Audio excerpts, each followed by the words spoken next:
Hey, good afternoon, everyone. We're now at the fourth episode of Privacy Fridays and FightBack Cybersecurity. We have a very interesting topic today, so please stand by. While we, first deal with the updates on what has happened in data privacy and cybersecurity for the past few days. With me right now are my colleagues from NADPOP and PH-CERT. Beginning with our most senior, magandang hapon, Dito Averia. Yun, inayos ni camera. Ayan. Oh. Magandang hapon, Sam. Magandang hapon sa mga na sumusubaybay sa atin. Yep, welcome back online dito. We're glad na naayos na yung internet connection mo. So, maraming salamat sa telco provider mo. Hindi natin mention ko sino, pero object siya ng ating speaker sa isang kanyang post mamaya. So, pag-uusapan natin. Okay, kasama din natin si Sir Engels Antonio, ang ating Cybersecurity 101 speaker and also co-host. Magandang hapon, Sir Engels. Kumusta? Yeah, magandang hapon. Blessed weekend sa lahat. Tama-tama, no? Biyernes na naman. Nandito na naman tayo. Tambayan ulit. Tama. Ito po, galing po sa kabilang network. Lumipat po dito sa BounceBack Network. Yan, Abet de la Cruz. Magandang hapon, Sir Abet. Kumusta na? Magandang hapon po sa lahat. Sa mga nanonood, nakikinig. Thank you very much for continuing to be with us. Good afternoon, Engels, Lito, Sam. Hope you're all doing better. Salamat din, Abet, nakarating ka. No? Si Arnie nga pala, nagpaalam sa atin, ating female co-host, merong presentation ngayon sa Hong Kong. So, ipasok pala natin. Lumipat na sa Hong Kong? Lumipat na, hindi. So, pag-usapan natin itong sa NPC update. Pero, i-introduce na natin yung speaker natin kasi magandang nakasama siya dito sa discussion, di ba? So, again, we'll welcome Atty. Euston Acero, our speaker for today. Hello! Ayun! Yes. Kala ko malilate. Ganda naman ng setup niya, no? Talagang ready. Again, as usual, we're going to look at the updates from the National Privacy Commission. No? Medyo manipis ang update nila this week kasi 3 lang yung nakita kong dito sa kanilang site. Pero yung una, napaka-significant It's about the ASEAN, they're encouraging, ito yung press release nila, yung cross-border tools to boost Philippines' digital competitiveness, no? And then ito yung press release kanila. Sorry, hindi nyo mabasa masyado, It named yung model contract clauses or MCCs and the data management framework. Diba? These are actually standards issued by the ASEAN, and then which was accepted by the ASEAN countries. Again, Atty. Kiko, ikaw very familiar ka dito sa mga standards na to, di ba? So when you're with the commission, these were already being discussed. Ano tingin mo? MCC saka DMF, data management framework. To be used by local yung MCCs kasi that's for trans-border flows. Hindi masyadong issue kasi dito kasi wala tayong issue sa trans-border flows, pero if you're having hosting issues say in Singapore, it might be better to have again these model contract clauses. The thing with model contract clauses, you just have to be super careful na you don't exclude particular jurisdictions, no?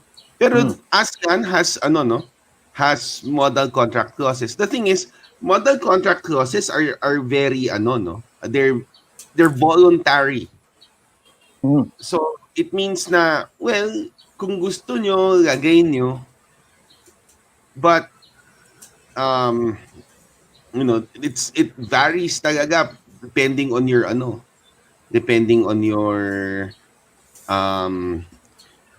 on your risk appetite. Pero what we've done is we go to jurisdiction recognition. So we adopt a form of these model contract clauses when we have when we deal with Singaporean companies or when we deal with trans-ASEAN data flows. What I noticed about this press release with the NPC is that they really are emphasizing that digitalization really is an engine for growth for companies. And at the heart of that, you need to protect the data privacy of your data subjects, right? So, ito, kinakolot nila, given the great shift to digitalization due to pandemic, the union can surely exceed 240 billion. Economic data, di ba? Sinasabi nila, this will really spur economic development.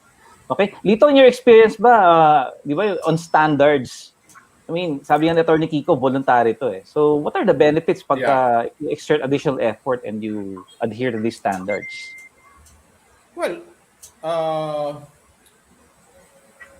adhering to standards, you can defines your expectations. So, walang surprises if you adhere to standards. That's one.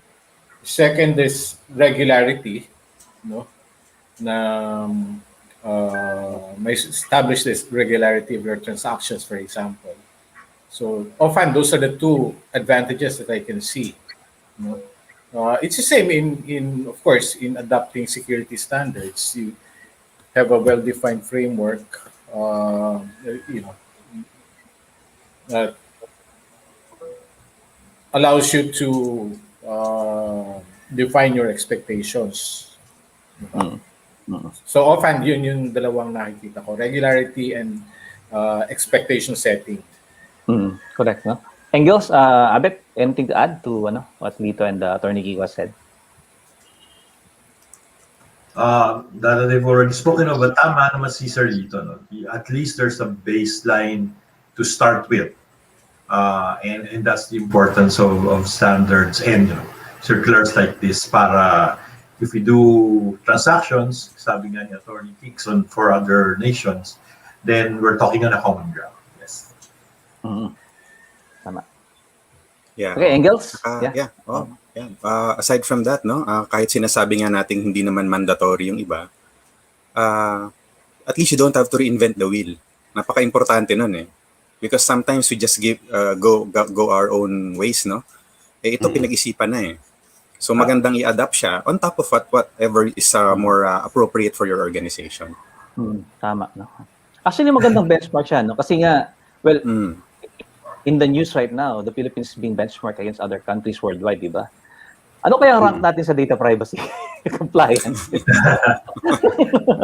Malagay ko hindi naman siguro huli, no? Angat tayo dyan. Somewhere out there. Yun, tama. Wala naman tayo doon sa extremes. Hindi porket voluntary is, well, kasi tendency natin voluntary, hindi naman kailangan. Hanggat hindi something na mape-penalize ka, hindi natin ginagawa. Pero, if you're really serious about best practice, kahit hindi siya mandatory, gawin mo na lang nevertheless, no? At least you're erring on the side of caution, ika. Ito na. Nandito na eh, di ba? I mean, well-defined siya. Tama nga. Ginawa na ng iba eh. Mga mas matatalino at mas matataba ang utak. Di ba? Sabi nga nila, di ba? So, i-adapt mo na lang. Parang in-adapt nila yung binding commercial clauses, binding contract clauses ng GDPR. But this is more this is more transaction based. So correct. Yung if your company is smaller, tapos yung cloud hosting provider mo medyo makulit, pwede kang mag-insist dito sa sa model contract clauses para at least alam mong fair na siya between the two of you. Correct, no? Saka maganda rin, di ba? ASEAN is functioning as a regional economic group talaga because of these moves, no? So, and then again, di ba, we're competing against other regional economic groups also, we're also cooperating with them. Incidentally, we're also within APEC, no? So, may sarili ring Yeah. APAC pala, APAC, Yes. sorry. That has its own, no? Saka na pag-usapan yan, medyo mas malaki yun Pero ito nga, again, we're just reacting to this press release from the NPC. Again, complying to regional standards to boost your digital competitiveness, especially right now, a lot of companies are in their digital transformation journey. So, itong pangalawa actually nakakagulat din, nakakatuwa. Yung contact center ng bayan. Okay? So, si Civil Service Commission nagpagtayo ng nag-establish ng contact center ng bayan. And then based dun sa Republic Act 11032, otherwise known as the Ease of Doing Business and Efficient Government Service Delivery Act of 2018. Okay? So, ayan. Na-encounter nyo na ba to? Any one of you is familiar with this? Tingnan natin, ha? Ano yan? Yan yung pumalit sa yung ibang One-stop shop. provisions tawag to? ARTA. Tama, oo. Yeah. Pero ba't si Civil Service Commission ang nag-lead nito? For the speed of transaction. Yung ARTA, that's another agency na gusto rin nating tingnan. Iba pa rin yan. Oo. Ito, So, yung direct hotline na. Oo. Kaya ang important dyan, may citizens charter. So sa labas ng government office, merong may timelines kung gaano katagal yung turnaround time. Parang SLAs, no? SLA siya, no? Yes. Oo, tama. For citizen service. Maganda to, actually. Uy, kanina yung tango na yun. Bibigyan na ng tao, kanina yun. Pahingi naman. Narinig namin. Okay, again, positive to. Magandang news to. Okay, pa-order naman po ng 5 taho dito sa mga host ng Privacy Friday. Nakakatawa naman siguro mga taho. Oh. And ito rin, this is the last post na bago na hindi natin nataka last week, yung dealing with privacy in times of disasters and national emergencies. In celebration of July pala is National Disaster Resilience Month. So, man-made and natural disasters ang ating kailangang paghandaan, di ba? So, and even in the practice of privacy and cybersecurity, itong dalawang to ay pinaghahandaan natin. And then, di ba, ang ating panlaban dito yung business continuity and disaster recovery programs. Yan. So, Attorney Kiko, meron kaming gustong i-discuss. Okay. Talon tayo kung sa tambayan ng ating kaibigan si Jam Jacob sa Privacy PH. Si Jam. Ayan. Ayan, ito maganda pag-usapan to, di ba? Ayan. Yan. So, mainit na mainit. Nag-post po si Attorney Kiko, isa pong tambayan din namin online sa privacy.ph. Ito, basahin ko na muna, Attorney Kiko, ha? You do not tell someone exercising the right to access, rectification, erasure, and blocking for 2 weeks now, all caps, to disregard the effects of an integrity issue. At the very least, that's a 700 million peso fine. If this happened next month, you should be scared of those fines. Ito, sa mahaba. Sa mga kaibigan natin. Pinag-usapan natin yung files last week, di ba? Oo. Tinanggal ko na yung offending party, pero pero nabasa ko. Nabasa ko rin. Sabi ko, magandang pag-usapan ngayon yan. Yes. Nandun tayo next week, di ba? Nandun tayo next week, Attorney Kiko. Next Friday. Nandun tayo next week. Ito request ni Abet. Hindi pala. Request ni dito na pag-usapan daw natin. So, okay. Kasi, it just highlights the importance na it's 3 weeks to D-Day for Fine Day. And right now, you should be looking at your third-party processes. You should be looking at your touch points with your data subjects to see if they have effective and available avenues for relief pagdating sa data subject rights. Pag wala yun, problema siya. Nasa di ba? 5%. correct. Of 1 to 5% of the So in this case, may inaccurate data. So, 'di ba, inaccurate data happens eh. That's why the Data Privacy Act allows data subjects to come in and say na, oy, controller, mali yung data mo. Palitan mo yan. Kawawa yung parties involved. Okay. Pero if it's if the issue dinaan mo na sa mabuting usapan tapos wala nangyayari, there's an issue. And you can only look at that if you exercise kaya yung pillar number 5 ng NPC is you need to implement breach drills. Kasama yan. What if there's a data subject that complains about your about a certain process? And that's how di ba, isang guideline yan ng NPC. Malalaman mo if you have a breach if dumami yung complaints against you bigla. Yung mga breach na di mo alam. So, parang bounce back. How do you bounce back from it? Siguro isa pang yan. Isa pang episode yan. Oo, tama. Oo. Yes. Ito I have a feeling na they haven't yet implemented an identity management system, no? Kasi mukhang nahihirapan yung kanilang data privacy team to respond to request. That's my that's my gut feel on this issue. Kaya ang bagal ng kanilang responses. So imagine mo dalawang linggo na, di ba? So coming from a big company, mga 10 days. Dalawang linggo. Oh. Kasama naman sa CRM yan yung kasi client facing yan Di ba? Customer facing function yan. So dapat meron silang well-defined procedures on how to handle certain issues raised by customers. Correct.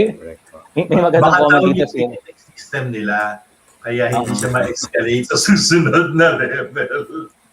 Pwede, may comment. Hindi, nag-leave daw yung DPO Ayun, nabasa ko dito, naka-leave pala yung DPO nila. May Hindi mo bawal mag-leave ang DPO. Bawal na mag-leave ang DPO din. Hindi, again, nasa procedure nila yan. Kung siyempre, hindi naman pwedeng hindi mag-leave yung DPO. Kasama yan sa benefits naman ng empleyado, di ba? Meron silang succession rule. Dapat may succession plan. Yes. Dapat may succession. Tanggalin na natin your DP program should be running with the yung may responsibility talaga for the implementation should be the process owners. DPs taga-sita. So if may problem nga bawa dyan, so access rights, integrity issue, ang may problema talaga dyan, yung customer contact information system nila. Tsaka yung sales team. Paano sila naging interface with the customer database? How do they create accounts? How do they ensure the accuracy of the accounts? Yan. Well, kita nyo na, if a big company is struggling, di ba? In upholding privacy rights, paano pa kayo mga malilita company, di ba? So, ilang isegue ko rin yung sa gobyerno. Isegue ko rin yung sa gobyerno, lalo na ngayon, yung sa pandemya, ang daming nangongolekta ng information about the citizens. So, paano din hinahandle ng gobyerno ito? At paano kung may similar issue with the government agency, how will that agency respond? Di ba? Kung sa private sector na well-defined na nga yung processes, hindi makasagot or hindi makarespond ka agad-agad, paano naman sa mga sa gobyerno, lalo na sa local government units na maliliit, na hindi I don't know, kung may training na ba yung LGUs on the Data Privacy Act, the processes that need to be put in place, di ba? I think ang problema sa DBM, they're looking at data privacy as an attached function, not as a separate office, which it should be. Kahit forever na problema din yan sa IT function. Diba? Walang plantilla positions, for example, yung CIO, hindi well defined. Di lalo na pagka nag-define ka ng CISO function at saka DPO function. Wala na. Wala na. Tapos Baka kaya ma-address nung new law, baka yung amended law, baka pwede ma-address yan. it's also how they're supposed to present their IT plans through for the next 3 years. Diba? Right. That cycle is too long for the way the tech updates itself. Yes, agree. Your IT plan is at most 1 year. And then you reevaluate kasi next year, ano na yung difference? Yung difference between a 9th gen Intel and the 10th gen Intel ang ngayo. Kasi you have to look at the other providers like CPU providers like AMD. They finally overcome their heat issue. So cheaper, faster, better. Tapos your specs still say Intel. Problema yan. And you're locked in. Pag-upgrade sa Windows 11. Oh, yun. Marami sa hindi makaka-upgrade sa Windows 11. So security, national security risk yan. Correct. Sige, We have to discuss. Shoutout sa mga taga-Microsoft, mga dati nating colleagues yan, Abet. No? Buti na lang yung laptop ko ready for Windows 11 na-assess na. Akala ko pa naka-Mac ka, dito. Meron din Mac. Parang din ba? Yan ang consult may Mac tsaka may PC, di ba? Oo. Akala ko PlayStation lang ang sa'yo, naka-issue sa'yo, PlayStation. Di ba? PS5. So, yung mga batiin natin yung ating mga kaibigan na nanonood. Yan. Ma'am Goody, magandang hapon. Yan, Engels. Oo. Yes. So, thank you for by the way, watching. bro, Sam. Singit ko na lang. Total, acknowledge mo na si Goody. Pwede bang mag-share ng konting announcement bago mag-start si Atty. Kiko? Oo, sige. Para sa mga viewers natin, the Philippine National Police needs 100 IT officers. Correct. So, if you are Ayan. 21 to 30 years old na IT professional, and you would like to be a police lieutenant via lateral entry, please punta po kayo sa Information Technology Management Service. Hanggang July 13 lang po ito. So, maganda po ang benefits actually ng police lieutenant ngayon. You start at 40K. So, Tama. at marami pa pong training na ibibigay ang PNP sa inyo. So, Ang taas na, okay. Approve. So, mga friends sa ITMS, please, marami pong pupunta dyan. Mukhang makikipagagawan ang anti-cybercrime group, Engels, because we need about 800 sa ECG. Tama. Oo. No? Tama. Minsan lang mga to, cybercrime brother investigators. Lito. Yes. Yan. Minsan lang po itong quota na to mabuksan, kaya go natin. Go po. Hanapin natin yung link mamaya, ipopost ko dito sa sa ating comment section para we can go directly, baka our friends from ITMS, can you please post, you can actually post it dito sa comments yung kung paano mag-apply ang ating mga kababayan para maging cyber cop. Di ba? Yun ang ating pakikita nyo kami doon. Iba yung sa cyber cop, iba yung sa cyber cop, iba yung sa ITMS. Oo. Iba pa yun. Iba pala yun. Ang ITMS, yan ang wind beneath my wings that enables PNP to digitally transform. Ayan. Yes, napakaganda, Atty. Kiko. Salamat, Atty. Kiko. Very nice. Ito naman, kaibigan natin si JJ Hinove, magandang gabi. Yan, yung show natin sa blockchain, yan. Siguro baka gusto yung mag-cross guest naman doon.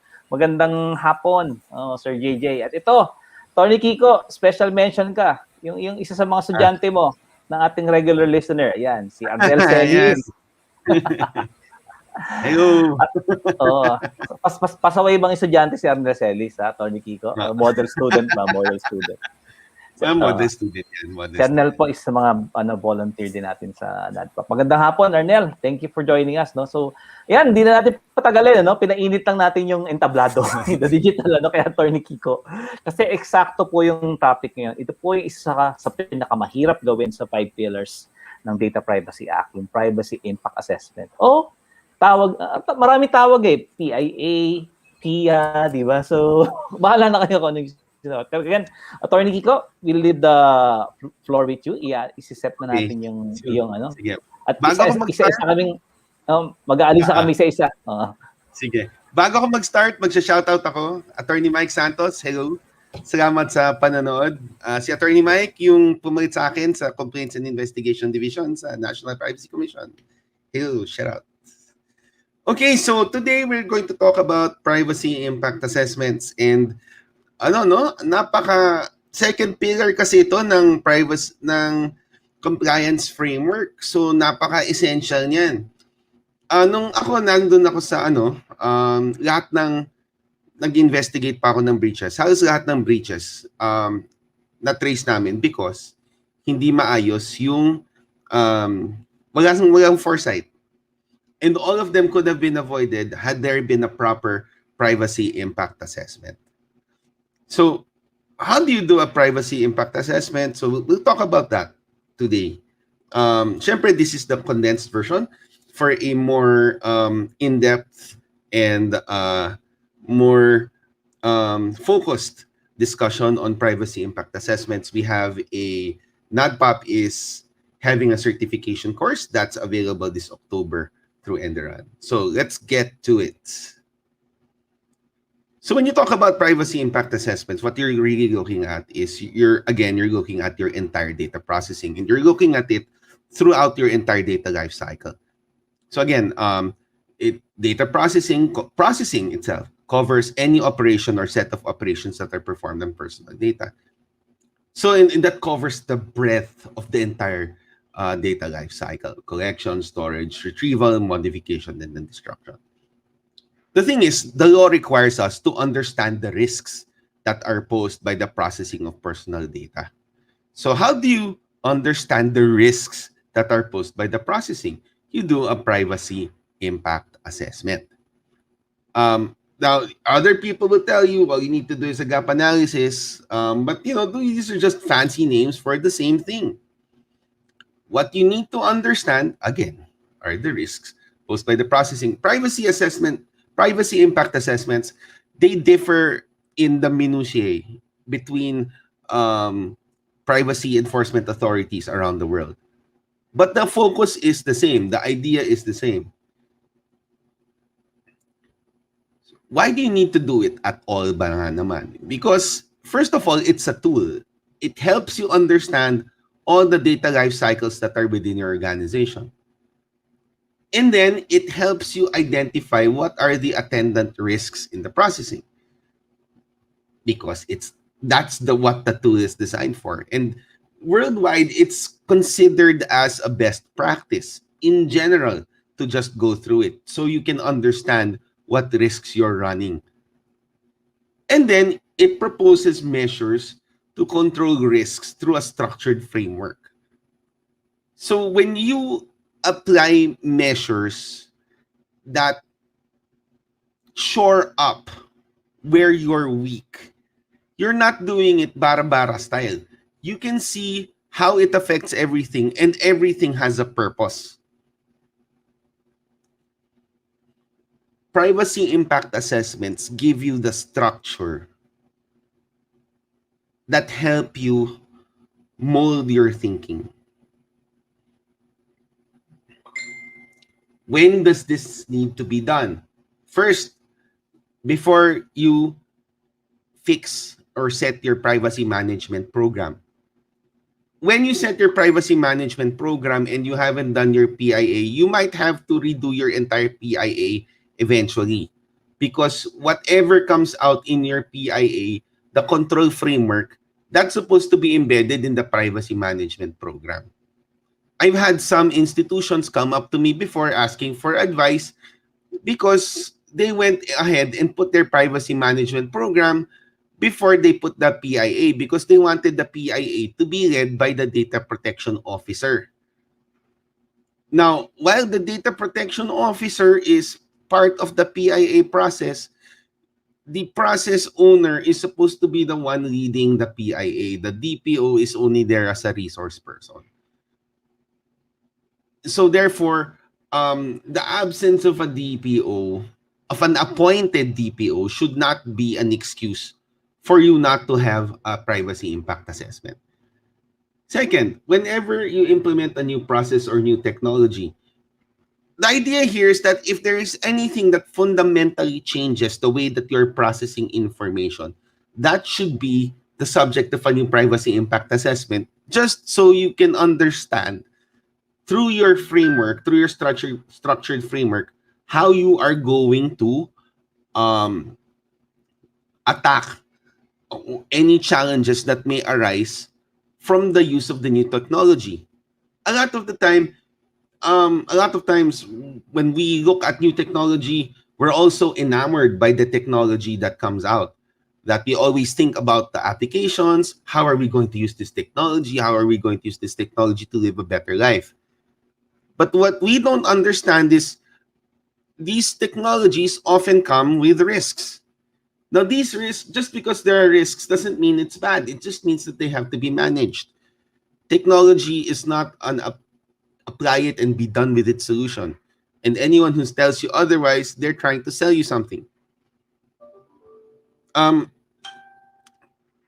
That also happens when you have to scale up an existing process or scale up the use of technology. Sometimes, when done in small batches, technology works. But when you explode, when your user base explodes and your count starts going into the millions, then you'll have problems. Privacy impact assessments can help you simulate those problems and then implement measures to control that and deal with the problem even before they arise. So sometimes we here in the Philippines, what we like to do is we like to put out fires. Privacy impact assessments are there to make sure that you're there putting in the measures even before the fire starts. Before you enter into a data sharing agreement, and that part of that is really important before you enter into a data sharing agreement, especially when the exchange of information is significant. You can consider it as part of your data sharing due diligence prior to implementing any large-scale data collection.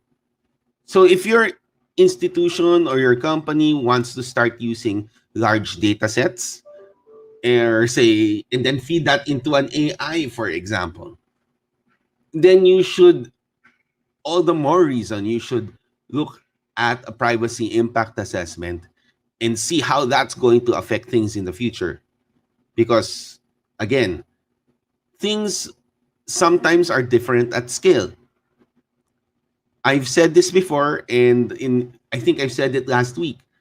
Never before have we been able to look at the big picture and the small picture simultaneously. And in data privacy, the small things matter.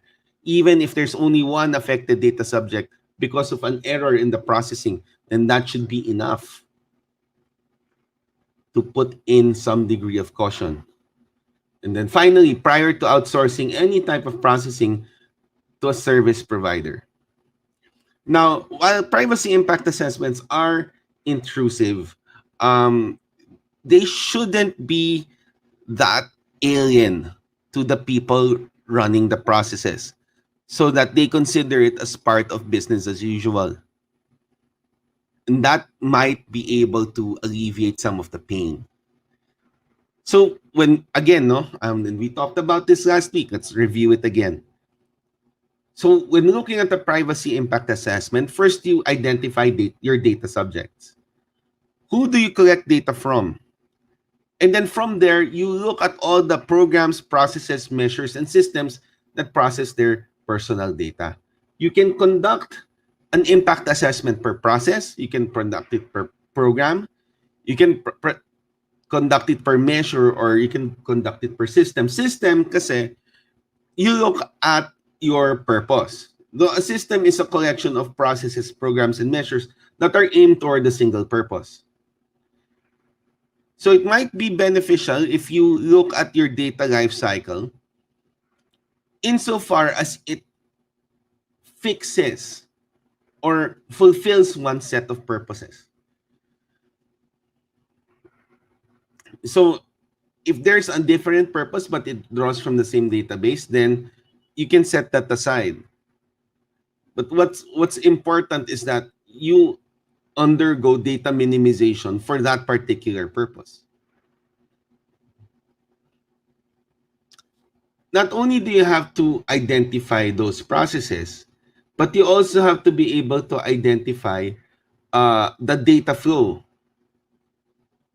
to be able to analyze the gaps for the privacy impact assessment. Once you get the gaps, no, once you've analyzed the gaps, then you can get management approval. And once you have management approval, then you can deploy the appropriate controls. And let's add something.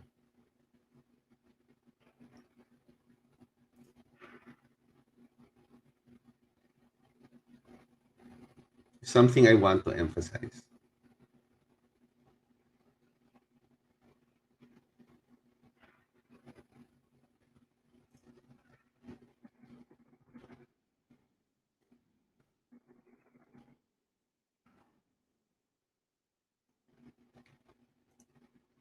Okay.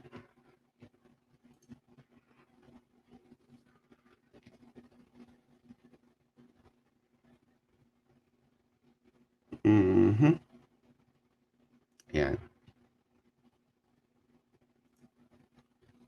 Now, when you look at your description of data flows, this goes into where your your data inventory. And this is, you see data inventory here then, diba? But this description of data flow within your privacy impact assessment framework is quite important. Okay, so when we say data inventory, there are two things. First, your data inventory is where your data is and what the processes are. So you can call that as a data inventory. When we talk about data inventory here, it's even more specific. Where the data is, how it's stored, and what processes are using it. So when you describe your data flow, you put in first your purpose, then where you find your data. So you can find it in a particular physical location, and within that physical location, what part of that physical structure can you find that data? Then you're supposed to be able to describe the source. For every data field that you have to be able to identify where you got that information.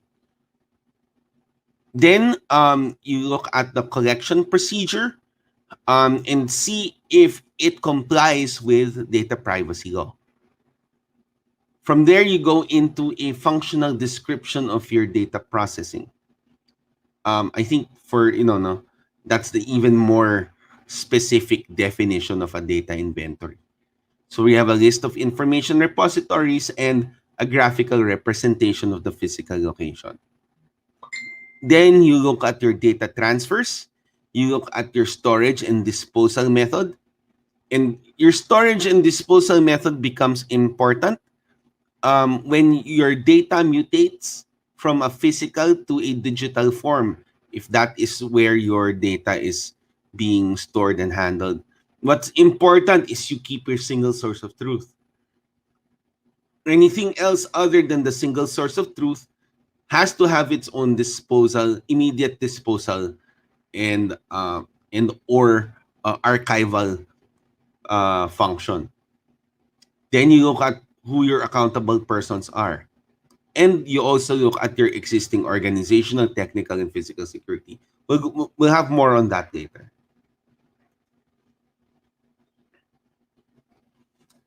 So once you understand what your data, where your data is, what it is, and what you're using it for, you'll be able to understand your privacy risks. And your privacy risk is the probability that the data processing or other activity involving your data will result in the loss of the rights and freedoms of an individual. So you can adjust that risk level for severity, likelihood, and magnitude. If you look at the Privacy Impact Assessment Guide inside the NPC Toolkit, they assess risk level on a 4 likelihood and likelihood and severity and magnitude are all assessed on severity and magnitude they're treated as the same, and then they multiply to the likelihood, and they're plotted on a 4x4 grid.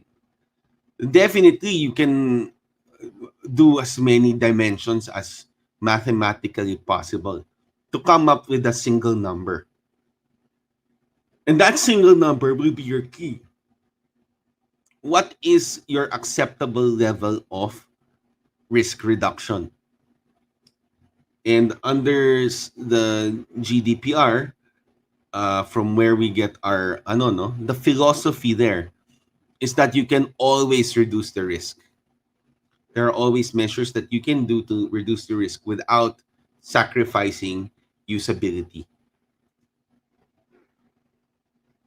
So again, you have to have the process owner lead the conduct of the privacy impact assessment. That process owner is assisted by the data privacy office. The data privacy office can do it only for the first few times, just so the process owner has an idea of how to do it. But then from there on, the process owner has to take responsibility and accountability and then lead the conduct of the privacy impact assessment. Any division that handles ICT, HR, legal, your physical security, your cybersecurity, especially if your digital transformation is done, should be part of it. Any compliance or corp gov people should also be included. If you have any service providers, if there's a third party, then they should be included at the appropriate time. If you're large enough, then include civil society and your customers. And the reason why they should be included is because there will always be things that you do not see, except if you are the person using your system. So, what are some key considerations? You have one privacy impact assessment for every data processing system. So you get a full view of the processing that happens. When applicable, you should do it before you start your processing activity. Reduce everything into a report so you can have that report as a handy guide to evaluate your readiness. And you can you're not limited to one process. Although it's easy to have just one process, but you're not just limited to one process. Because a privacy impact assessment is really intrusive, you can use a threshold analysis to determine if your privacy impact assessment can be skipped. Because, and there's only one ground for it, there are minimal risks to the rights and freedoms of the data subjects. As a caveat, there is no standard form or set standard what constitutes minimal risks to the rights and freedoms of data subjects. So that's still a subjective line. Don't confuse minimal risks to the rights and freedoms of data subjects with minimal processing. Minimal processing just means that the data has undergone data minimization. It's also not to be confused with de minimis processing. Although you can use de minimis processing as a standard, de minimis processing does not mean that there are minimal risks to the rights and freedoms of data subjects. De minimis processing talks about processing that is very minimal, such as to be considered insignificant under the law. As with everything, preparation is key. You need to determine what your success rate is in terms of what your acceptable risk is. Whether it's risk reduction, risk avoidance, risk retention, whatever your risk management strategy, you need to set a goalpost as to what your acceptable risk of processing is. Then you mobilize. Right now, that's so easy because all you need to do is send the appropriate team members an email and then set a common time, and then you're done. But when we go back to face, this may be more more problematic, because then you have to provide snacks and you have to provide written output.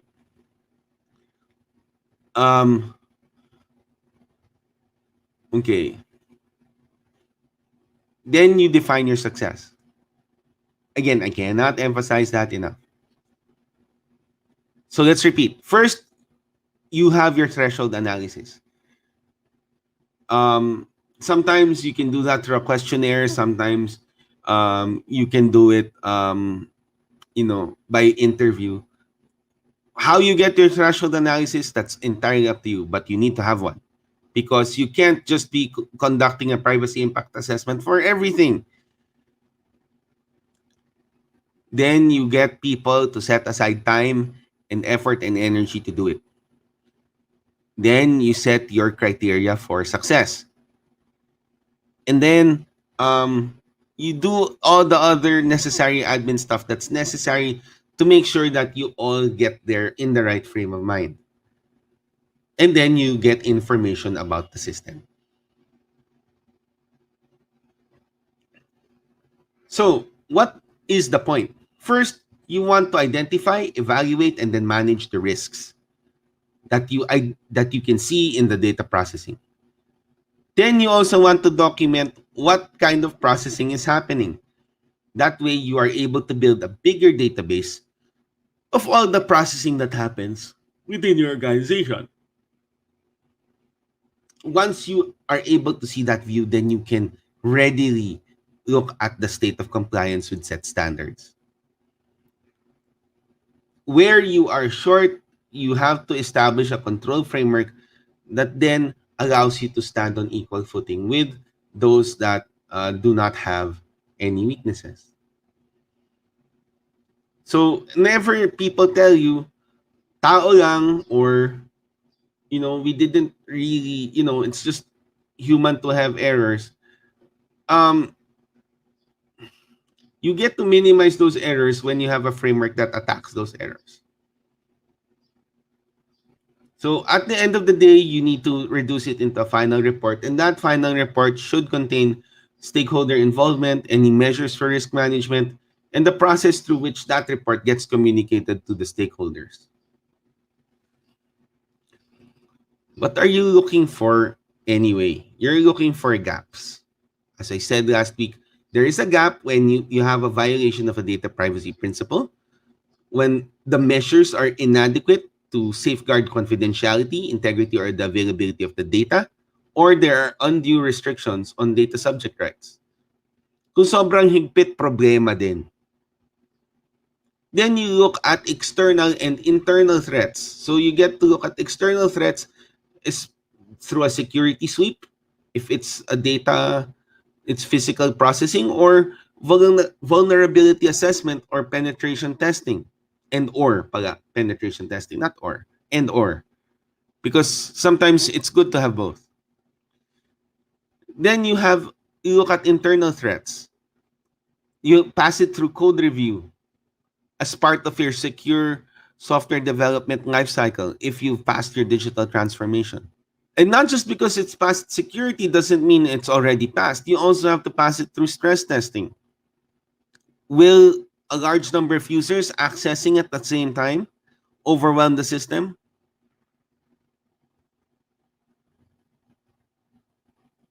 Then you evaluate the likelihood of the risk.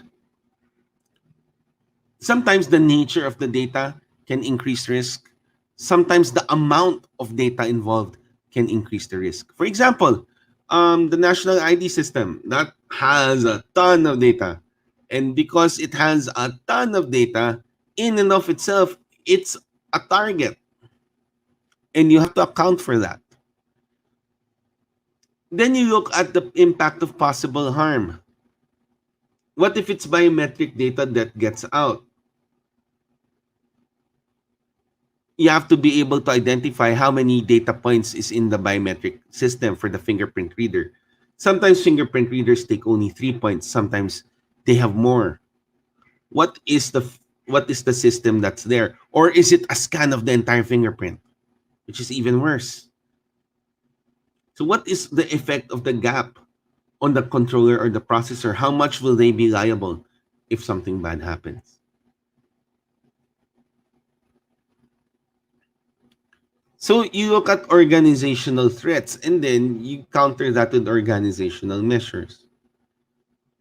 Organizational threats come from the nature of people. So sometimes it's a failure to recognize the existence of the threat because it's just not something you consider. Sometimes it's paper compliance, this focus, this laser-like focus on paper compliance because we're just fixing a checklist. Sometimes it's because there's no security incident response policy because it's not something they consider. Could be some cultural issues at play where there are some people who are sacred cows. Is there a culture of compliance inside the organization? Sometimes not. Or is the data vulnerable to social engineering? And in social engineering, there's a lot of pretense, a lot of fraud, a lot of deceit, a lot of trickery, in order for someone to gain the personal data. Just last week, I had a cousin come to me asking for help because my cousin was the victim of a social engineering attack. And it's not that easy to get back from it. Because under some contracts, you are deemed as you have provided sufficient authorization. Then we look at technical threats. Technical threats can include phishing, or when it's especially targeted, it's spear phishing. These are attacks meant to collect deliberately your own personal information. Could be from a poor configuration or backdoor vulnerability. Could be because you're used to removable media and USB drives. Or they could take command of your computer and then use your computer as a botnet to conduct denial of service attacks. Or you could be using cloud computing and not using the tools there properly and leaving the keys out for just anyone to enter.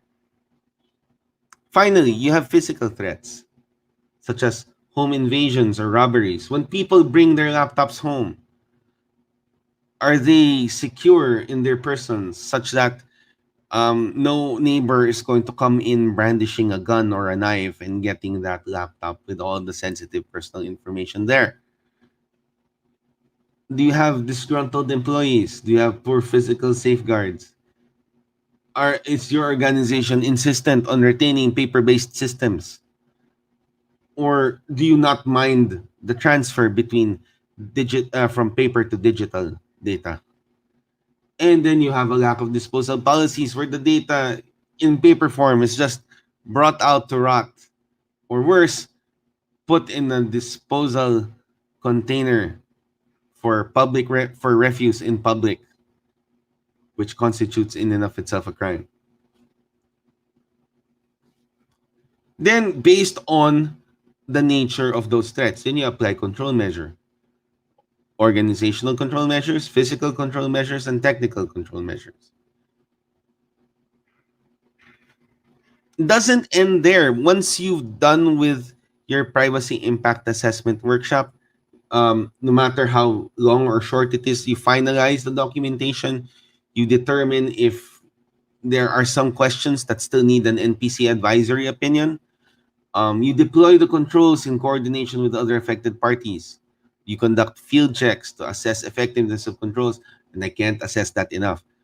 Just because your controls are deployed doesn't mean your job ends. You have to monitor it to make sure that it's applied and that you are getting the results you need. And then you determine when is it appropriate to schedule a formal review. So what happens if we do nothing? Again, fines for the institution and imprisonment for those personally responsible. So any of the general privacy principles, failure to comply with the conditions for consent, or a violation of any of the data subject rights, that's 1 to 5% of the annual gross income. when it's a failure to implement appropriate measures to protect the security of personal data, or you're fail to put your third party through the ringer so they can also apply personal data protection. Or you fail to report a breach within the required time. It's 0.5 to 3% of the annual gross income. When you fail to register, it's 50,000 to 100,000, and there's a failure to comply with any commission order. There's a fine not exceeding 50,000 plus the other fees and fines. A privacy impact assessment is your tool to avoid this from happening to your organization.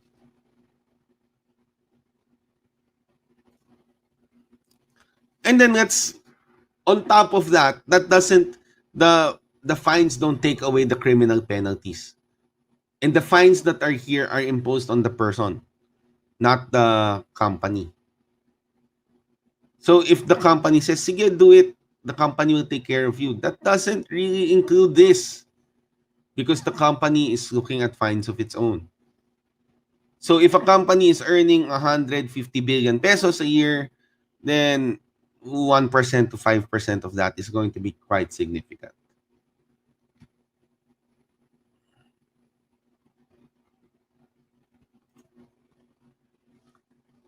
Your privacy maturity model, where you are on your privacy maturity model, depends on how successful you are in being able to document where you stand with your data through a privacy impact assessment.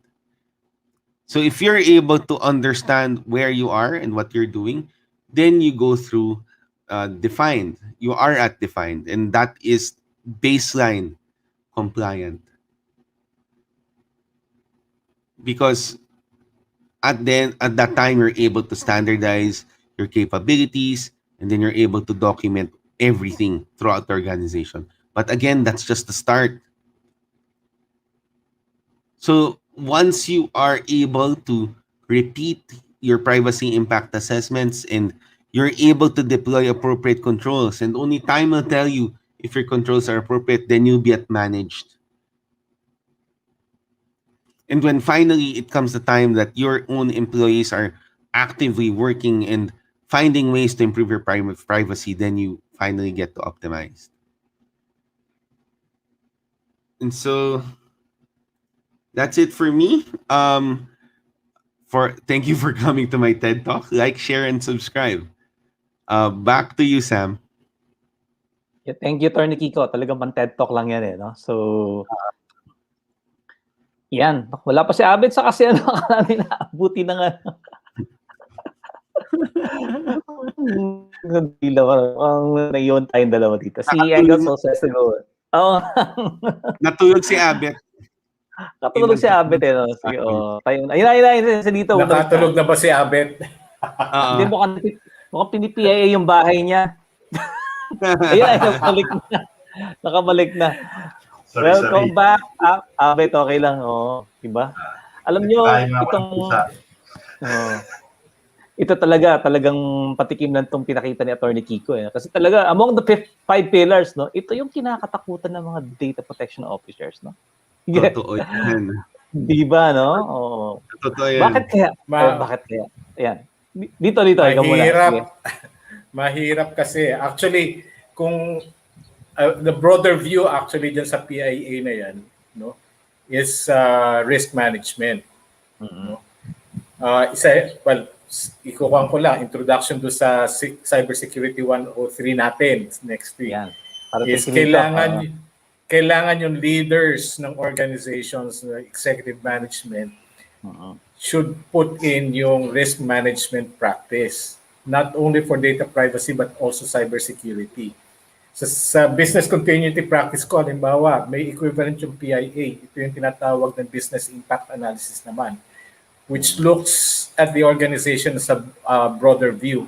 Kasi yung granularity sa data protection, no, mas focus yung finer granularity ang tinitingnan sa data privacy and data protection, personal protection of personal information.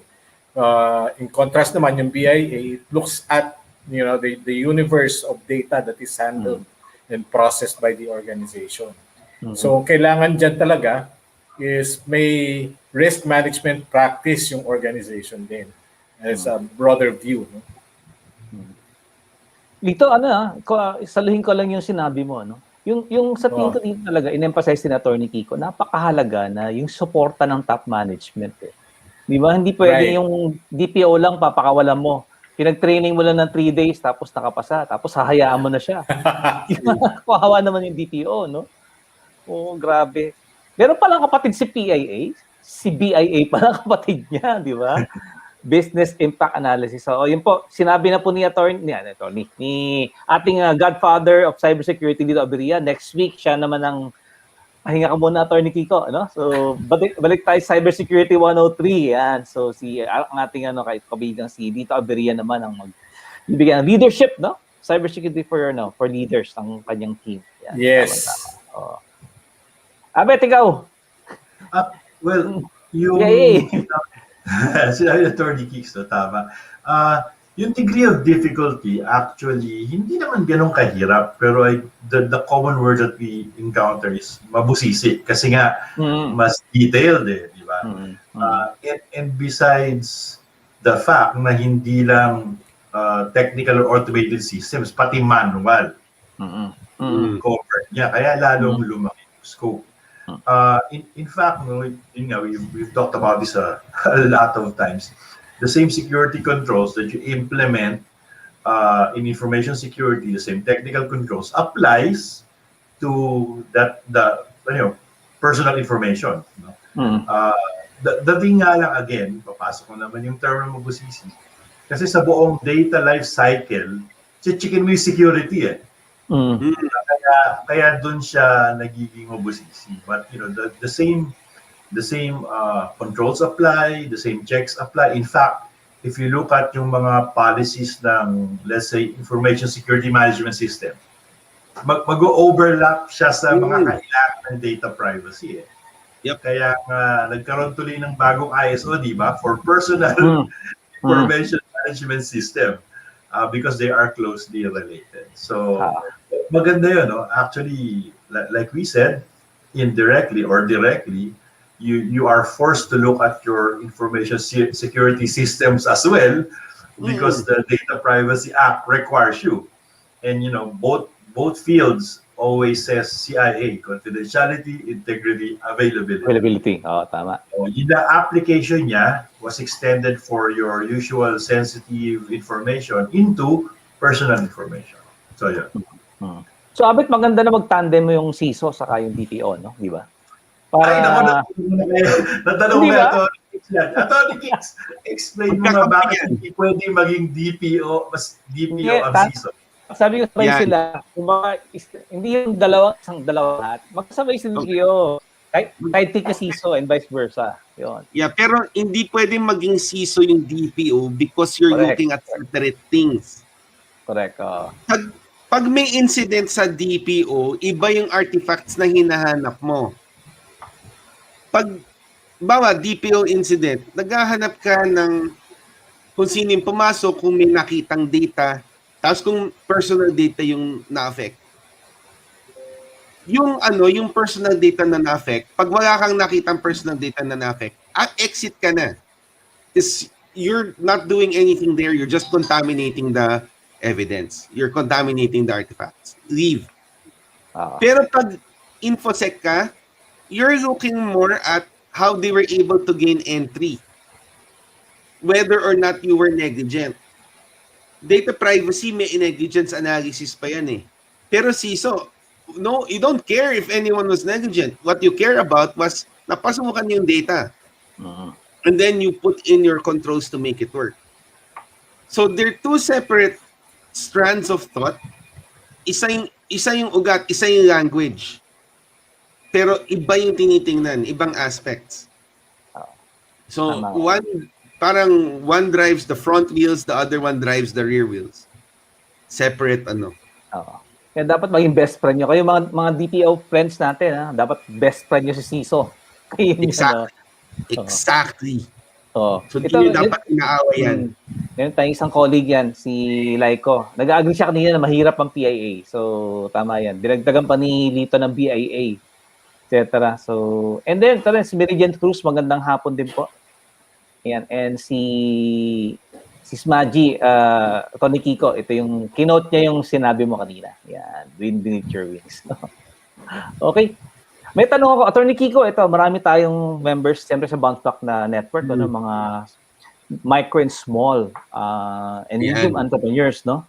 So, again, in your experience, mahirap bang gawin itong PIA? Kung maliit pa ng operations mo, di ba? Pero, ang dami mong, ang laki ng database mo pala. Yan, di ba? Di ba? Online seller ka. Yung ating scenario last week, no? So, paano kung mga yung mag-PIA, for example, nag-Facebook Live ka? Di ba? Business process yun eh, no? So, sa Facebook Live mo, doon ka nagbibenta. Sabi, PM nyo sa akin yung number nyo, yung address mo, pag-deliver ko sa ito. Yun. Itong scenario na ito sa online selling, for example, sa Facebook, as a business process, and then ipipia mo. Yan. So, actually, mas madali nga pag mas magit ka eh. Kasi your processes generally are simpler because you're not going into AI, you're not going to, if ever you're going to do that, may naka-outsource yan to Facebook na find me these people who are like this. Hindi ikaw mismo yung gumagawa. You don't have any you don't have any control over that. So joint controllers kayo ni Facebook. But at some point, there's a limit to what you can control. Pero identifying it, just recognizing that there are those limits and there are problems, malaking bagay na yun. But you can do it, definitely. And it doesn't mean na may nakita kang problem, exit ka na also. May nakita kang problem, edi maghanap ka ng solution. And normally, the bigger nga the company, they've got solutions already for those problems. So it might be better. You get herd protection that way. So it's a lot easier if you're that small. Sa may guidance sa NPC, di ba? You can go to privacy.gov.ph for the tools, ano? Tama. So kaya naman, di ba? Kaya naman, attorney, do it yourself. Kaya yan. Attorney, correct me if I'm wrong, no? Kasi most of the processes now are online, di ba? So, example, I'm subscribing to a cloud-based CRM. So, wala sa akin yung data. Does that mean that the responsibility is also transferred to the provider? Hindi. The responsibility is still with you. So, hindi pwedeng hindi ako techie yung sagot mo. Or basta si provider na lang ang bahala doon. You have to have this innate understanding of how the provider is handling that information. Parang sasakyan yan eh. Magda-driver ka pero di ka marunong mag-ayos ng kotse pag may nagkaroon ng problem, or at least point to what the problem is, then you're not, you need to find a better car. And parang, di ba, part of the rules of the road and part of the is that you understand how to maintain and protect your vehicle. In the same manner, if you're driving, if you're handling data, you have to understand how things are being done to the data that you control. Hindi pwedeng, hindi ko alam, basta sila yan. Basta dumadating sa akin, ayos na. Actually, go ahead.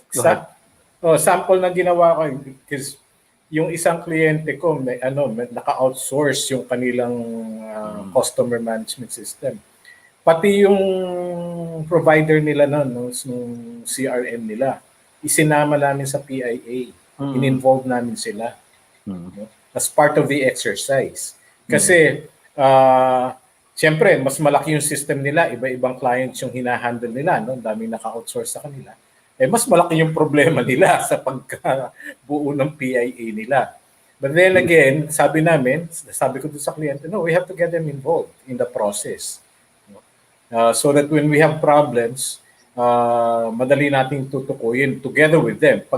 Paghanap din doon sa problema, if there was a breach, identifying where the breach happened, when it happened, how many data subjects are affected, kailangan kasama yung provider. in determining what happened. Correct, correct. Sakto yun, At di saka ba? po, kung pili tayo ng provider, standard na rin to, no? Tignan natin kung yung data center nila ay may kaukulang mga certifications, yung data nila or yung system nila is GDPR, di ba? So at least that offers us a sort of more comfort kumbaga dealing with them. Hindi porket nakakita tayo ng application, ang ganda nito, mura, di ba? Kunin mo na kaagad, yung pala puro sama-sama yung data nyo, unencrypted, hindi siya SSL, di ba? So those are the things that we also have to look out for outsourcing yung mga ganito. Tama sa dito, CRM, customer support, HR, di ba? Dami ng cloud HR. HRIS, yes. So we should really look at that. Precisely, Yung merong di ba? May mga reported breaches na naman na nanggagaling sa developer, di ba? Yung dito, Lagi naman tinuturo yung developer eh. Oo, correct. Parati yan. Kasi, developer naman kasi, well, probably to no fault of their own. Kasi, eto deadline, dapat naka-up ng ganitong date. Siyempre, si developer, kahit ano gagawin, basta ma-up ng ganong date. Again, security nagiging afterthought. Yun yung, again, paulit-ulit na namin sinasabi niyo dito yan, nagsasawa na nga kami. Secure development life cycle. Habang dinidevelop, dapat nasa isip ko na kagad yung security. Saka sa developer, correct. Magandang reference ng PIA output, di ba, kay developer. Kasi pag nakita niya, for example, isang business process na dine-develop niya, di ba yung HRIS, nakita niya na lahat ng gaps, di ba? So, pagka yung data flow, sinundan niya yan, madali na lang niya i-patch yung mga gaps na yan, di ba, from a technical perspective. So again, maganda involved na rin yung inyong third-party developer po pagka magkakaroon kayo ng privacy impact assessment. Okay, tanong ko naman, again, yung mga offshore nga, yung sinabi ni Abet, ano yung kailangan mong makuha sa kanila, Attorney Kiko, di ba? Kasi, for example, PIA mo, di ba? Oo. May ISO certifications na for cybersecurity. And especially at the very minimum 27001 2 and 3. Correct. Tapos meron pang isa pang ISO yan for offshore data centers. So it's not, we're not reinventing the wheel here. Meron ng mga certifications where you can rely na pag nandun ka na sa remote server na yan, meron ka ng herd immunity. Sam, tatlo ang hihingin palagi sa'yo. Yung BCP-DR, tapos data privacy, at saka 27001. Yan standard yan. Dapat may mapoprovide sila niyan. Yung best practice ka ng mga ng mga big Filipino companies ngayon dito sa Pilipinas. Correct, sabi nila, kung yung vendor mo hindi compliant sa Data Privacy Act, don't do business with them. Diba? Ganun yung nakikita kong trend ngayon. Kasi nga, because of that 0.5 saka 3% clause, di ba, Attorney Kiko, na paparating na fines, no? Third party breach. Meron kang tama doon. Hindi tapos na yung araw na masasabi mo kasi problema ng developer yan. Hindi. So, yan. Kailangan sa development talaga dapat active involvement nung nagpapa-develop. Di ba? Right at the onset. Nakakatawa sabi ni Attorney Kicks earlier, kailangan mo ng VA-PT, VA-NPT. Yung VA, you see the holes, pero most of them kasi false positives. Yung PT, the penetration testing, confirms kung ano yung meron ka. But that's actually after the fact, doon na roll out mo na or ita-testing na. Meron pang isa, merong tinatawag na static code analysis or static application software testing. Bago mo i-launch, ipapasok mo yung code mo, titignan niya yung mga program bugs. So at least bago mo i-launch, may idea ka na anong mga bugs do sa application. So best practice, before the launch, perform a static code analysis, and after the launch, perform a dynamic code analysis or VAPT. Yan, mga best practice yan galing sa ating mga information security expert, no? Tamang-tama. Dagdag lang ako, before ka even bago ka pumasok sa static code analysis kasi mahal yun. Mag-code review ka muna. Dati gigs, napakahirap ng code review, lalo na kung thousands yung codes, no? Kaya yung iba, sige, static code analysis na lang. Kasi automated. Pero kung ikaw yung coder, nung nagko-code pa ako, yung ang dami kong nakukuha, binabasa ko lang yung code as is. And kung ikaw yung kung ikaw yung coder, and you have some professional pride in your work, babasahin mo lang siya eh. Correct. Attorney Gigs, mas madali ngayon. Merong mga interactive coding coding application. Tinitignan na kagad yung security mo as you code. Yes. Yun. Kaya madali na buhay nila ngayon eh. Yan, maganda yan. No? Uy, may tanong tayo dito. May tanong tayo from Maricel. Comment din. Si Maricel is following us. Laiko Iluna. Yan. Since, ayan. Note ko lang Maricel, itong ating mga sessions, teaching sessions natin, we're going to upload them to our learning management system and then you can take an exam. Meron tayong certification program na kasama to. So thank you for following us. No? Meron siyang tanong, ito, maganda, related din sa discussion natin. How will PIA be affected by having an agile and project management approach? Yan. Gandang tanong yan. Okay. Na-encounter ko yan, no?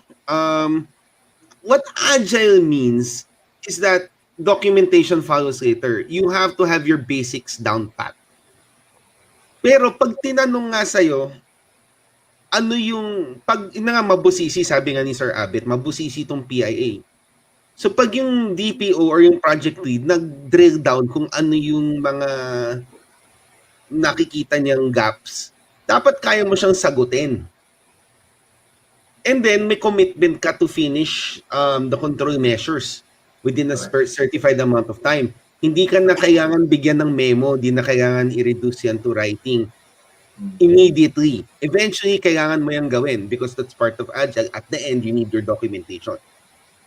But as it's being done, the whole point of Agile is to not let the paper get in the way. It doesn't stop you from doing the right thing. It just delays it a bit, no? Because agile yung process. Pero di ba, Attorney Kicks, like Sam, it doesn't really matter anong development method ang gamit mo eh. At the end, you're still liable to give all the proper documentation and checks eh, di ba? Correct, Yes. correct. Right. Hindi, saka, well, speaking of agile, dapat yung PIA mo, agile din yun. Yes, Kasi pagka may binago ka doon sa proseso in the middle of the development, ano ba patatamaan dito sa PIA ko? So, re-review mo rin ulit yung PIA mo. Baka kung ano yung tatamaan naman doon sa in-introduce mong bagong proseso. Di ba? Correct. Kasi yung agile also involves yung discovery ng processes din yan eh.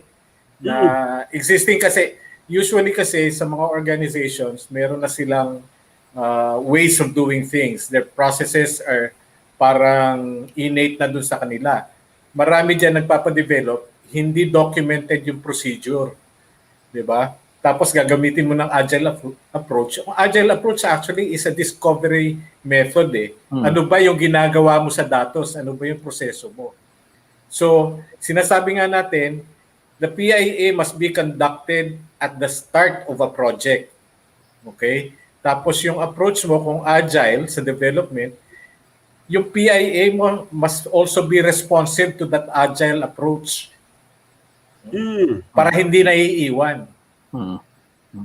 Hindi ka pwede magkaroon ng static PIA. Lahat ng documents inside data privacy, living documents yan.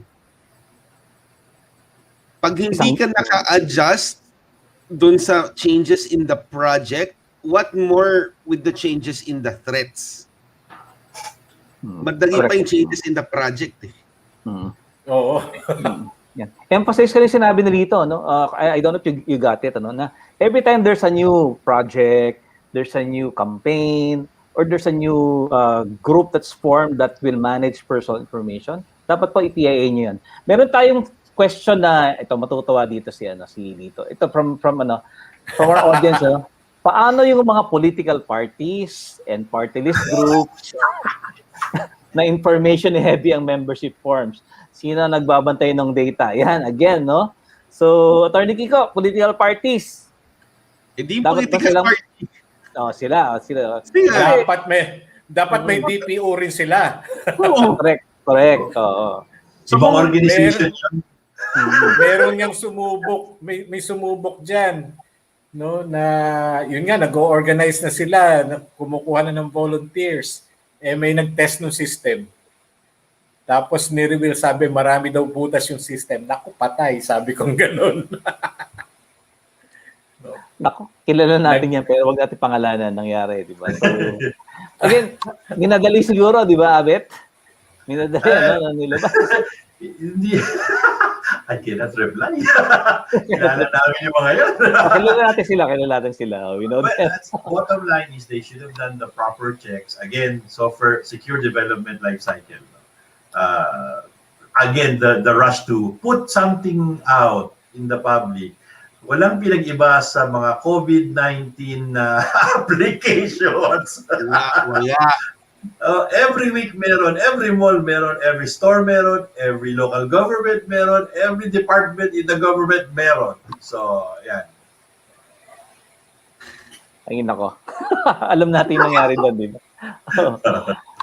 What this experience taught all of us, and should be teaching all of us all the time, is that prevention is cheaper than the cure. That's true. True. Nanghihinayang sila sa cost ng umpisa na hindi pa sila nagkakalat. When the bill comes, pag nagkalat ka, it's a lot higher. Ayan na, 3 weeks na lang, ano? 3 weeks na lang. 3 weeks. Nandiyan na yung new fine. So, teka, ito lang, Michael Santos, magandang hapon. Thank you for joining us. Okay? Dami tayo mga ano. And then, yan. Kuya Mike, good PM. CID, Pums. Mike Santos. Yan, Pumsi Castillo Adamos, magandang hapon din po. Thank you very much for joining us today. No? Marami pa tayong matututunan dito. Again, so na-identify na natin yung mga critical number 1 leadership support. Kailangan may suporta ka ng ng iyong C-level executives. No? Otherwise, talaga kawawa yung DPO. Things won't happen. Secondly, nakita ko sa inyo yung cooperation between the DPO and various units. No? Kailangan talaga, again, as a DPO, dapat magaling ka, ma-PR ka. Di ba?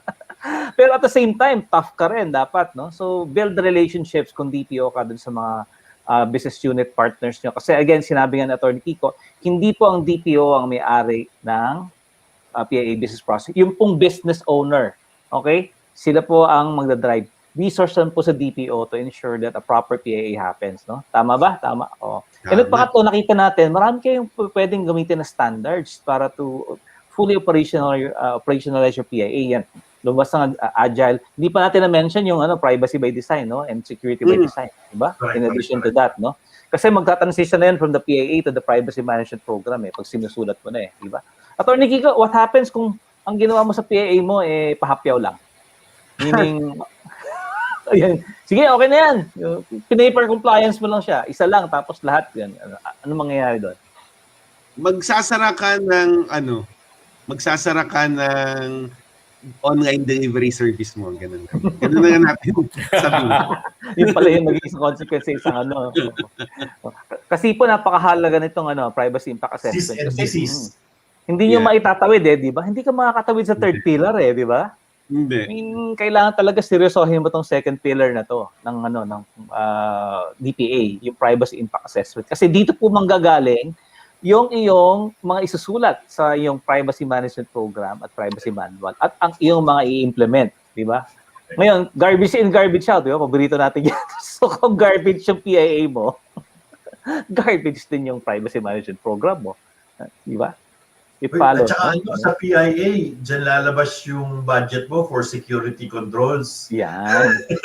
Anong bibilin mo, di ba? Kaya again, tying back sa management support, kailangan ng management support kasi sila kailangan may budget. Mas maganda, Abet. So mas marami kang gaps na makita, Abet. Mas maganda, no? So, huwag mo naman dagdagan, di ba? Siyempre. Alam niyo yung pag na-identify ng VAPT provider mo yung gaps, huwag mong i-dismiss na, kasi nasa system na yan, accepted risk na yan. Huwag mong ismalin yun. Because that security risk, no matter how small it is to you, is such a large open door to a person who knows how to enter it. True. Yan, siguro magandang topic natin yan. Siguro, i-discuss ba yan sa 103? Hindi pa, no? Hindi pa dito, no? Let's do a deep dive on yan, BAPT. Tapos, yung mga ISO standards, maganda rin. Hindi pa. Hindi muna, no? Ibang exercise yung ano. Malayo pa yun, malayo pa. Oo. Malayo pa yun. Advanced class. Malayo pa. Marami tayong topic. Tapos isa din lumabas kanina, yung mga solutions developers, kailangan din nila siguro ng ano, we can have a session with them. Let's invite some of them who've already been using yung best practices on data privacy in cybersecurity, no? Uy, marami pa tang nag-greet. Ito si Dean Ces ng Mercado, Ma'am Ces, magandang po. Gabi po from Baguio, okay? Uy, po. And also, yan, Sir Larry Carbonell, magandang gabi po sa inyo. Thank you very much for joining us, no? Sana po marami po kayong natututunan sa aming mga huntahan. Nag-huntahan lang po kami dito eh. Tama-tama po. Okay, so ito pa, question ko naman. Again, yung marami kang companies. Kaya tanongin ko, yung mga may sister company ka, di ba? Meron kayo isang conglomerate kayo. Yan. Ano yung mga strategies na kailangan mong gawin dyan? Yan. Sa PIA, yan. For me, if there's shared databases for efficiency, that's something where you can join forces with the subsidiary DPO team. Don't rely lang on the mothership DPO team kasi iba-iba yung priorities ng iba't ibang DPO team. They're there to make their processing more efficient for their own purpose. So kailangan may mag-advocate din for the sub. Tapos you always have to do it in a way na you are ready for the sub to be let go at any time. Kaya nga subsidiary yan eh. If the umbilical cord needs to be cut, you can cut it, no problem. Kasi Attorney Geeks, mahal daw mag-employ ng DPO for bawat subsidiary. Pwede ka naman mag-COP eh. Basta there's someone who advocates for that position. Saka yun, no? Again, we're actually moving to the realm of yung strategies for your PIA, no? Number one, ayaw nyo ma-disrupt yung business nyo, okay? So kailangan talaga, you need to really analyze what your business is as a DPO. Partner with your operations team. What's the best way for us to conduct the PIAs without disrupting or causing only minor disruptions sa business? Kasi ayaw nyo siyempre matigil yung operations, diba? Yung sales, ayaw mong hilahin yan during daytime, no? Baka pwede after office kung papayag sila or Saturdays. Again, as a DPO, come up with a strategy, depending on the nature of your business, depending on the rhythm of your businesses, di ba? For example, marami kayong mga subsidiaries. And then, partner with your colleagues, so that you'll be able to come up with a more efficient way to roll out your PIAs. Madugo po yan kasi each PIA on the average mga 3 hours po yan. So, ito, si Jane Tumondong. Yeah. Good. Actually, kasama yan sa pagka nag-engage ako ng project, kasama yan sa risk management din. Yeah. Yung disruption to business tsaka involvement ng other parties. Correct, kung hindi sila available at a certain time, so may stretch yung project mo, madi-delay. Kasama yan sa risk management sa development or even dito sa DPA project. Tama. Sa naman yan, sa project management practice naman yan. Ayan, oo. Baka gusto mong i-discuss yung briefly next week dito. Ito, si Jane Tumondong, I'm wide-eyed and all ears in this episode. It's taking me somewhere. Thank you. Yan. I want to know more. Thank you, NADPOP and PH-CERT. Yan. Jane, salamat po for joining us again today, in today's session. Ito talagang PIA, malapit sa puso namin yan, especially if you're a practitioner, Kasi dito talaga nagsisimula ang lahat. Well, nagsimula sa appointment mo as a DPO, pero ito yung first big test mo talaga. If you'll be able to really plant the seeds so that a culture of privacy and security will emerge from your organization. Yan. So, yan. So we from 1.5 hours, we come to the end of our, again, any final words on PIA? Gusto niyo pang i-discuss? Abet Lito, si Atty. Kiko ang ating last words. So, Sige, well, ako, I'm looking at, kasi nga iba-iba yung practice ko, from project management, security, ito nga, ngayon, nasa privacy consultation. So, the bigger picture, the broader picture is really risk management. how do you manage your risks? Okay? And like I said, doon sa pagdating sa personal information protection or data privacy protection, the data that you are looking at and the processes that you're looking at are more granular. No, the granularity is finer. So doon ka nakafocus. So kailangan paglaanan ng oras 'yan kasi kung magkaroon ka ng problema later on, like Attorney Kiko said, mas malaki ang impact, no? Not only doon sa proseso nyo, pero doon sa fines and penalties na darating at saka yung fines and penalties na defined doon sa batas. Tama. Thank you dito. Okay. Abet? Actually, nabanggit na rin ni Attorney Kicks, let's also not kalimutan yung the benefit that you put into preparation. Pag dumayag ka sa PIA, malulunod ka. Kaya nga, diba, sa umpisa pa lang, mag-inventory ka na muna. Yan, mag-inventory ka ng lahat ng systems mo na may personal information. Afterwards, pag nag-inventory ka na, then at least pag-jump mo ng PIA, meron ka ng set of, processes or systems na alam mong uunahin mo. Okay, so prioritization. The other thing that struck me when Attorney Keys was speaking is that projects, hindi systems. Kasi nga projects are continuing. It could be an old project na meron kang ginawang bago, pero may impact rin sa privacy, di ba? Kaya pala I notice sa mga privacy impact assessment forms, projects na kalagay. Madalas. Kasi pag may iteration ka, you also have to check if it affects yung mga ginawa mo dati. So, it's not static, it's a live document, and it's a cycle. So, habang may binabago, you have to do it again. Tama. Oh. Thanks, Abet. Oh. Don't forget, para mabawasan din yung gagawin mo, yung threshold analysis, sinabi nga ni Attorney Kiko. Baka naman may mga projects yan na minimal lang yung risk. Diba? And kung marami yan na magkakamukhang projects, then pwede mo silang ilump together into one. Yun, tama. Okay, so yun nga pala, gumawa ka na ng mga forms. Lahat to itatanong mo, gawin mo na. Tapos, ibigay mo na in advance para yung tatanong mo na lang, yung wala ron or yung hindi mo maintindihan. Although, yung mga sasagot is another story. Kasi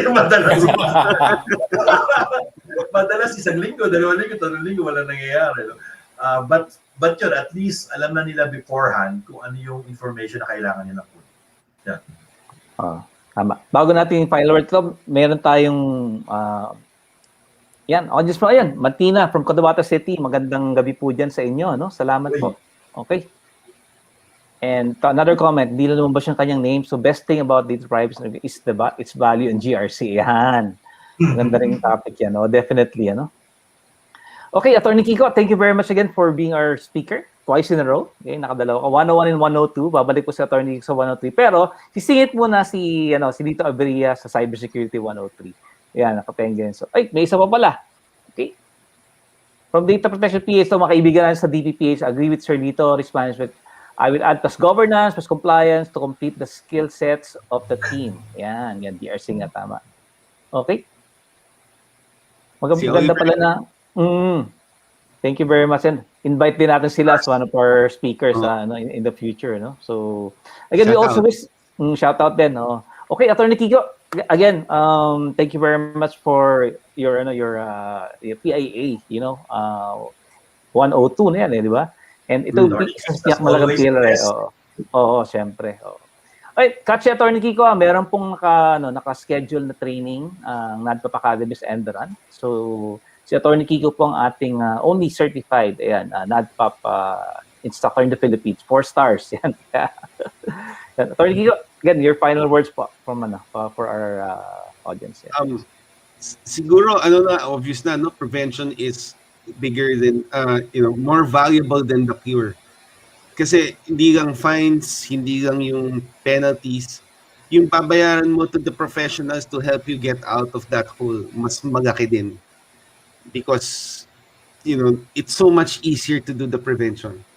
And your best way to find out where you are supposed to prevent your stuff is when you conduct a privacy impact assessment that's very honest. You have to be honest with yourself. You have to be honest with your data subjects. And then only then you can apply the appropriate measures to protect yourself and the data that you have. Yan, thank you, Atty. Kiko. Oh, shoutout din pala si Kat Alinea, ang head ng secretariat ng NADPOP, nasa backstage, okay? Listening to us and, observing. Kasi si Kat po tutulong na sa ating StreamYard management kasi si Sean sira pa rin yung laptop. Pero ganun talaga. Okay. Palitan mo lang kasi. Naghihintay ng budget. Pag nag-consult ka raw, eksaktuhin mo dun sa malapit na silang mahuli para tama, sabi ni Atty. Hicks, mas malaki yung charge mo kasi madali. Again, 3 weeks ang countdown natin for the new fines sa coming. So, yan. And at the same time, ito po shout out lang. Next month po ang 5th anniversary ng National Privacy Commission. So, pinaghahandaan po natin. Hopefully, again, ma-invite natin yung mga taga-NPC sa ating show. And on behalf of NADPOP, PH-CERT, and the BounceBack Network, thank you again for joining us on Privacy Fridays and FightBack Cybersecurity. So every Friday po, we're fighting back. Tama ba? And then sana, ayan, if you're already, kung nag-happy hour na kayo, again, join us again next Friday. Thank you very much. If you've learned a lot, Tito, please do, again, share to your friends, like our page, like the show. And then please, again, don't forget, prevention is better. Tama, di ba? Thank you daw from Maricel again. Yan, salamat po Maricel for joining us again. And once again, this is Sam Jacoba with my colleagues, Atty. Kiko Acero, Abet de la Cruz, and of course, the godfather of cybersecurity, Lito Abreu, saying, Happy Privacy Fridays, FightBack Cybersecurity. See you again next Friday. Bye, everyone.